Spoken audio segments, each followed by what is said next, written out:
What's up, everybody? One of my largest holdings, one of my highest conviction stocks, just reported earnings on Monday. It was a great earnings report. The company is Kaspi, ticker symbol KSPI, and I think it's possibly one of the deepest value companies in the market today. Frankly, the fundamentals on this company are almost not to be believed. The numbers are incredible. You are looking at a company with double-digit top-line growth, with 50% operating margins, is essentially a monopoly in its geography. They have no debt, they're expanding internationally, and you can buy this company today for just 7 times forward free cash flow. Less than 7 times forward earnings. Again, this company is essentially a monopoly in multiple sectors, growing double digits, trading for a 7 times multiple. If you ask me to pick one stock in the market where I think the value is most divorced from the price, I would be hard-pressed to find a company better suited for that description than Kaspi. And it's like no one is noticing. Volume is extremely low on this stock. Large institutions like Vanguard and BlackRock that own enormous percentages of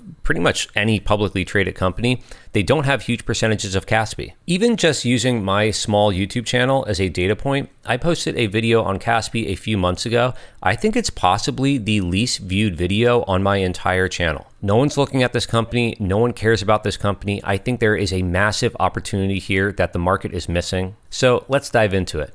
As always, if you get value out of the video, subscribe to the channel. I cannot believe that we have passed 1,700 subscribers here. So thank you so much to everyone who's followed. Now let's jump into Kaspi. If you haven't heard me talk about Kaspi before, you might be wondering, what is this company? What do they do? And it's not a short answer because this company is involved in so many areas of life in Kazakhstan. They have by far the largest marketplace. It is essentially the Amazon of Kazakhstan. You want to order something online, you're ordering it through Kaspi. They are also the market leader in payments. So if you want to pay your bill at a restaurant, if you want to pay a merchant on the street, if you want to pay your bills, your utility bills, there's a very good chance you're using Kaspi. In Kazakhstan, they ask you cash or Kaspi. That's how widespread this company is. They have over 14 million monthly active users in a company of like 20 million people. So once you account for very, very young children or the very elderly, essentially everyone is using Kaspi. And the average user has about 70 transactions on Kaspi a month, or over 2 a day. So it's an absolutely massive company in terms of its operations, and they are still growing. You can see in their 3 main segments here, they have incredible growth on both the top and bottom lines. Payments, the top line is up 16%, the bottom line is up 19% year over year.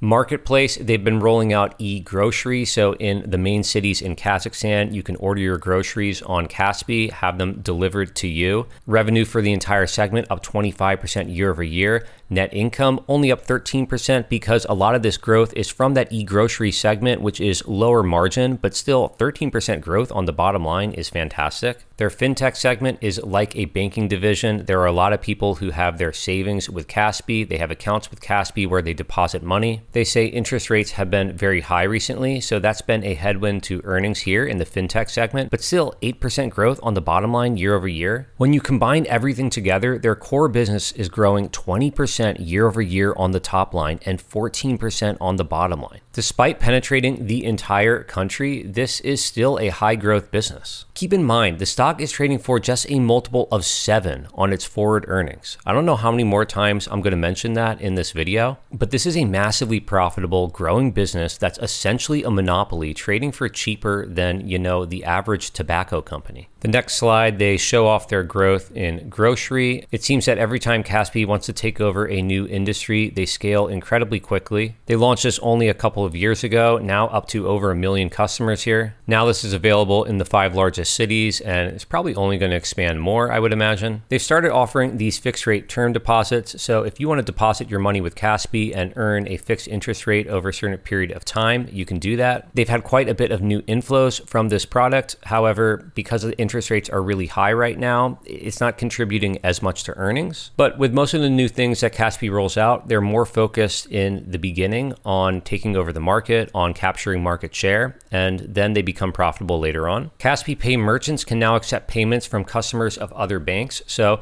say that you are a tourist and you are coming from China. Kazakhstan has a decent amount of tourism from China. If you have a wallet with Alipay, but you're in Kazakhstan and you want to pay a local merchant and that local merchant is using Kaspi, well, you can now pay them with your Alipay wallet. That Kaspi merchant will accept that payment. If you watch my recent video on PayPal, this is effectively what PayPal is trying to roll out with PayPal World. Well, Kaspi's already done it, and they've been very successful at it. And Kaspi Pay is not just for merchants. A lot of restaurants you can pay with Kaspi now. And as far as Marketplace, Marketplace actually has the highest top-line growth of any of their segments. Not counting smartphones, the growth in GMV, which is general merchandise volume, so the value of all the things sold, that's up 31% year over year. That's incredible growth. I think it shows that there's a lot more room for e-commerce to penetrate Kazakhstan. Now, smartphones are down year over year, and that's because of a new regulation that was passed in Kazakhstan that requires smartphones to be registered. So in this category here, they're lapping some bad comps in the year over year. Last year, this regulation wasn't in place, but this isn't some massive hit here. The business is obviously still growing extremely well. Kaspi Travel is a segment they introduced not too long ago. So, not only is this company the PayPal and the Amazon of Kazakhstan, they're also essentially the Airbnb of Kazakhstan. And diving into the payments platform, this is kind of the biggest use case right here. Someone's at a restaurant, they're paying with Kaspi. Someone's at a shop, they're paying for their clothes with Kaspi. This QR code transaction, that is about 70%-ish of all the payment transaction.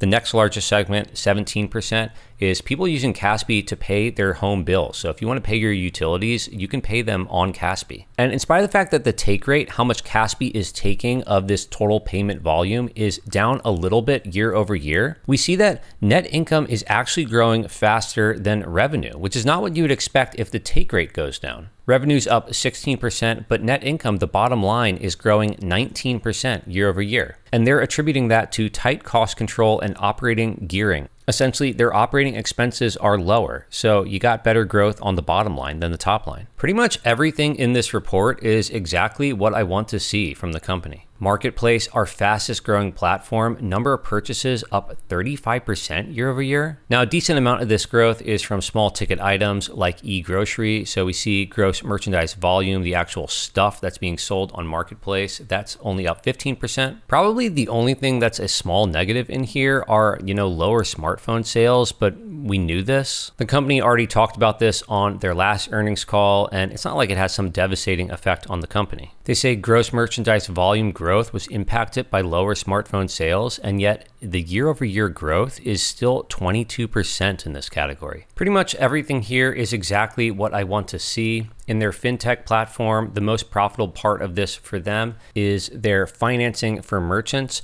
We looked at a company not too long ago, StoneCo. It's a business that I own. It's a fintech in Brazil, and it's also a payments processor, but their financing options that they offer for small merchants is a very profitable line of that business as well. They loan small businesses money up front. They collect interest on that. So they have loans, money that's going out, and deposits. People that are storing their money are saving their money on Kaspi's platform. They're growing nicely in both areas here. One thing to point out, the NPL ratio, which stands for non-performing loans, essentially loans that they're not sure if they're going to get paid back. People are late or delinquent on their payments. That's up slightly, so up to 5.7% of their loans now. That's not too bad, and they say credit trends remain strong and consistent, but something to keep an eye on a little bit. We'll see if this number keeps going up. Overall, this fintech segment, revenue up very nicely, over 20% in the quarter. Bottom line up not quite as much, only 8% because of the higher interest rates that they talked about. But they're focusing on growth here while still being incredibly profitable. It's really all the right things. Now, before we wrap up here, let's talk about international. Pretty much everything we've discussed so far is their core business, their business in Kazakhstan. But they want to expand. Kazakhstan only has 20-some million people, and Kaspi is used by pretty much all of them. So recently, they purchased a Turkish marketplace company, Hepsiburada, and they've also purchased a Turkish bank. That transaction should wrap up in the second half of this year. Most companies, when they expand like this, when they try to make acquisitions, they have to either take out debt to fund the purchase, or they have to dilute shareholders a lot. They have to use stock to make the purchase. Kaspi's actually been funding these transactions out of their own cash flow. Long-term debt for the company remains virtually insignificant, but because they use their own cash flow to fund this transaction, they have not had cash to distribute to shareholders. Historically, Kaspi has paid a very nice dividend. We see in 2024, they paid out almost $7 per share in dividend. At today's prices, that would would be about an 8% yield, but